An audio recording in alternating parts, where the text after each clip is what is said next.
हाँ जी, 12:01 हो गया, मगर दुबई वालों ने कहा है कि बुर्ज खलीफा पे पाकिस्तान का झंडा नहीं लहराया जाएगा, नहीं नजर आएगा। ये औकात रहेगी हमारी।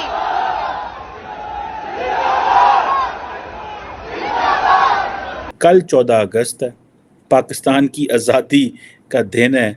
200 फुट बाय 130 फुट लंबा मोटा चौड़ा झंडा हमने लगा के अपनी गयूर आवाम के अंदर हमने उन्हें एहसास दिलाना है कि हम एक जिंदा कौम है और हम 500 फुट ऊंचे झंडे लहराते हैं। अभी पाकिस्तानी अवाम यहाँ पे नारेबाजी कर रही है, मगर बुर्ज खलीफा पे पाकिस्तान का झंडा नहीं लहराया गया।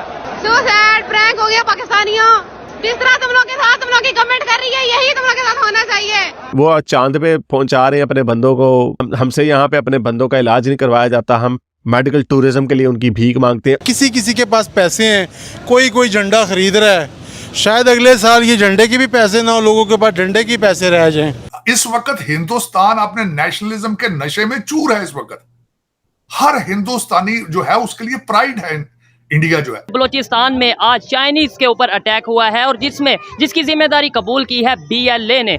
ये जो चीनियों के ऊपर हमला है, इट सिंबलाइज आज आपके, बल्कि चाइनीज एम्बेसी ने बड़ा सख्त एक नोटिस उसका लिखा है और उसमें 4 जो चाइनीज इंजीनियर हैं वो मारे गए हैं खबर के मुताबिक, और 7 के करीब जो पाकिस्तानी हैं वो भी उसमें जिनकी जानें गई हैं। हिंदुस्तान का दोस्त, जिगरी दोस्त, मिलिट्री एलाई बन गया अमेरिका, उसके साथ दोस्ती रख के वो कहते हैं कि हम बैलेंस करना चाहते हैं हमारी फ्रेंडशिप। हर दिल से यह आवाज निकल रही है कि हमें छोड़ दो, हमें आजाद कर दो, अल्लाह का वास्ता हमें माफ कर दो। ठीक है, हमें छोड़ दो, हमें आजाद कर दो। और ये बात की जा रही है 14 अगस्त की रात को। नमस्कार दोस्तों, अब कहा जा रहा है कि अमेरिका के आने वाले इलेक्शन में प्रेसिडेंट इंडियन ओरिजिन के विवेक रामास्वामी बन सकते हैं। विवेक रामास्वामी अमेरिका के रिपब्लिकन पार्टी के कैंडिडेट हैं। इन्हें लेकर के अब पूरे अमेरिका की आवाम कह रही है कि ट्रम्प के बाद अगर किसी के चांस है अमेरिका का प्रेसिडेंट बनना तो वह सिर्फ विवेक रामास्वामी का ही है, क्योंकि विवेक रामास्वामी यंग बिजनेस पर्सनालिटी के साथ साथ अमेरिका के नेशनलिस्टिक पॉलिटिशियन हैं, जो कहते हैं कि पहले अमेरिका और अमेरिका में रहने वाले लोगों की बात करेंगे और अमेरिका को वर्ल्ड पावर के स्पॉट पर बरकरार रखेंगे। दोस्तों, विवेक रामास्वामी अपने कैपेबिलिटी से ये दर्शा चुके हैं कि वे अमेरिका के गवर्नमेंट के हाईएस्ट पोजीशंस को अच्छे से मैनेज कर सकते हैं।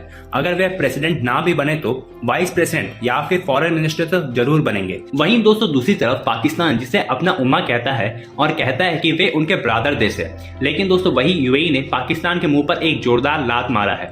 दरअसल दोस्तों, आप सब जानते हैं इंडिपेंडेंस डे में UAE हर साल भारत का तिरंगा फहराता है बुर्ज खलीफा पर, लेकिन दोस्तों वहीं दूसरी तरफ 14 अगस्त को पाकिस्तान का झंडा नहीं फहराया जाता है। तो दोस्तों, अब पाकिस्तान की गवर्नमेंट ने ऑफिशियली UAE से रिक्वेस्ट किया कि पाकिस्तान का झंडा भी फहराया जाए, लेकिन इस रिक्वेस्ट के बाद भी UAE ने पाकिस्तान की बात नहीं मानी और पाकिस्तान का झंडा नहीं फहराया। तो चलिए दोस्तों, इसी पर आगे पाकिस्तानी मीडिया का रिएक्शन देखते हैं। आजकल एक दो चीज चली है कि 23 मार्च और 14 अगस्त को कभी परेड हुआ करती थी, कभी एक वो निकला करते थे। आज मैं देख रहा था कि इंडिया वाले फुल ड्रेस रिहर्सल कर रहे हैं और परेड कर रहे हैं। हमने वो परेड और वो सारा कुछ छोड़ दिया है। क्या आप समझते हैं कि फाइनेंशियल प्रेशर है, या जैसे PTI और वो जो फोर्सेस है जिन्होंने फौज को टारगेट करना शुरू कर दिया था, ये उनको जो है वो उसकी वजह से ये की जा रहा है? आपको क्या लगता है, इससे भी जो है वो एक नेशनलिज्म बढ़ती थी, कौमियत बढ़ती थी, लेकिन 23 मार्च को भी नहीं हुई, वाने सदर में एक छोटी सी तकरीब कर ली, और 14 अगस्त को भी नहीं हुई, जबकि इंडिया वाले जो हैं वो तो फुल ड्रेस रिहर्सल कर रहे हैं। और वो इसको कैसे देखते हैं आप? चीमा साहब, 14 अगस्त वाले दिन, बल्कि मैं बताऊंगा 15 अगस्त के लिए तो यहाँ से कांग्रेसमैन उनके जत्थों के जत्थे जा रहे हैं भारत अपना अटेंड करने के लिए। उनकी 15 अगस्त की जो सेरेमनी है, हमारे फाइनेंशियली हो सकता है और सीरियसनेस नहीं है, और दूसरा है कि हौसला खौफ हो कि वहां पता नहीं कि वो गामा ना हो जाए, ये ना हो जाए, फलाना हो जाए। पूछने वाली बात यह है कि where are they heading, what are their intentions, कहाँ जा रहे हैं? हमारी अगली जनरेशन जो है वो क्या करेगी आगे? मेरा मकसद इस वक्त अगर देखा जाए आपका, तो ना बॉर्डर सेफ है, ना आपका लॉ एंड ऑर्डर चल रहा है, अंदर अदालतें भी नहीं चल रही हैं, इंडस्ट्री बंद है, बिजली नहीं है। बिजली आपने इतनी महंगी कर दी, कोई चीज आप मैन्युफैक्चर ही नहीं कर सकते।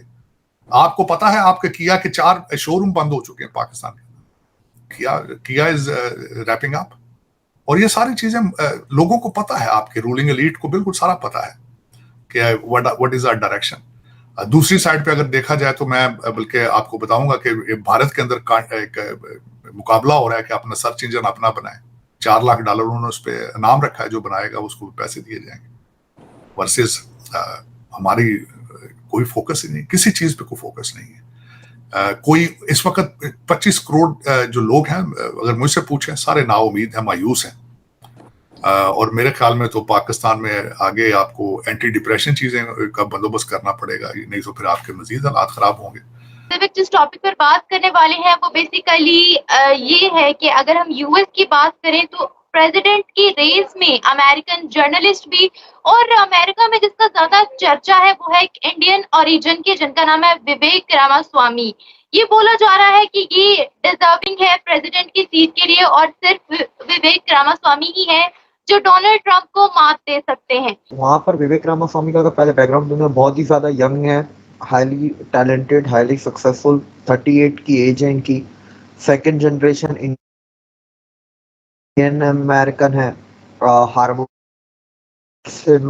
उसके बाद इन्होंने अपने काम वाम जॉब्स वगैरह की, फिर अपना बिजनेस भी शुरू किया, फिर बिजनेस को सेल आउट किया, फिर अपना दूसरा वेंचर शुरू किया। Currently his net around $638 million। तो इनकी अगर सीवी देखें, बैकग्राउंड देखें, तो that is more than impressive. मैंने इनके बहुत सारे इंटरव्यूज वगैरह भी देखे, हर चीज देखी है। The way he talks is के ही इज अ नेशनलिस्ट।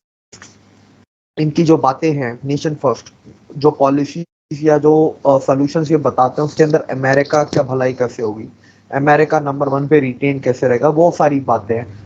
तो दुनिया में आज पूरा पिछले 50-60 साल से यही चल रहा है, जो नेशनलिस्ट बातें करे उसे राइट विंग बोल दो, और जो नेशनलिस्ट बातें ना करे उसे लेफ्ट विंग बोल दो। तो ये पिछले 50 साल से दुनिया का एक ये अलग से फ्रॉड चल रहा है। बट अगर रिपब्लिकन की बात करें तो रिपब्लिकन में एक और है, निकी हेली, वो भी इंडियन ओरिजिन है। पर आफ्टर ट्रंप जो सेकंड वो सबसे ज्यादा किसी के चांसेस हैं तो वो विवेक रामास्वामी के हैं। ये बहुत ही स्ट्रॉन्ग कैंडिडेट हैं, और इनका जो इम्प्रेशन है अमेरिकन पब्लिक पे, आप इससे अंदाजा लगाएं कि ये एक टीवी शो पे गए थे, उधर होस्ट ने से सवाल पूछा CNN पे, इन्होंने ऐसा जवाब दिया कि वो होस्ट की नौकरी चली गई। तो he is very very competent and he is very very talented. अगर ट्रंप को जेल नहीं होती तो ट्रंप ही जीतेगा। और ट्रंप का अभी एक स्टेटमेंट आया है हमारी वीडियो कॉल से 1 घंटा पहले कि if I will fight into 20 elections there are 100% that I will win. और वो बात सही कह रहा है, क्योंकि अगर लास्ट इलेक्शन भी जो हुए हैं 50% अमेरिकन मानते हैं कि वो इलेक्शन रिग हुए थे, वो इलेक्शन साफ सुथरे नहीं हुए थे। 50% अमेरिकन ये मानते हैं। और अब तो जो बाइडेन ने अमेरिका की हालत की है, America is in very deep crisis. अगर आप अमेरिका को फॉलो करें तो आपको अंदाजा होगा कि अमेरिका की आज वो हालत है जो हम लोग सोच भी नहीं सकते थे। अमेरिका की सेविंग्स हो गई, उनकी स्टॉक मार्केट हो गई, उनकी मैन्युफैक्चरिंग, इंपोर्ट्स, उनके फॉरेन पॉलिसी हो गई, उनके बैंकिंग सेक्टर हो गया, हर चीज उनका डूब रहा है। उनका डेट टू GDP रेशियो हो गया, हर चीज उनका डूब रहा है। डॉलर की वैल्यू हो गई, तो अलायंस उनके टूट रहे हैं। तो ये सबसे बड़ी बात है। उसके बाद उनके इंस्टीट्यूशंस भी अब वीक पड़ गए हैं, जिन इंस्टीट्यूशंस की मदद से अमेरिका पूरी दुनिया पे राज करता है या करता था। तो अगर ट्रंप को जेल नहीं हुई तो ट्रंप जीतेंगे, अगर ट्रंप को जेल हो गई then there are very high chances for Vivek Ramaswamy.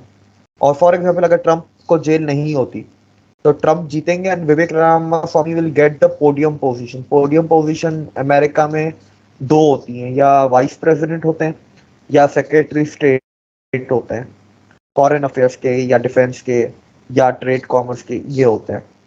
मतलब जो भी होगा पोडियम पोजीशन इनको मिलेगी इफ ट्रंप फाइट्स, अगर ट्रंप को जेल नहीं होती तो। बिल्कुल दिव्यक। और अगर विवेक रामास्वामी की बात की जाए तो इनकी नेटवर्थ $600 million के लगभग है, और काफी ज्यादा इंटेलिजेंट इनको बोला जाता है अगर यूएस की बात की जाए, और काफी ज्यादा डिजर्विंग भी है।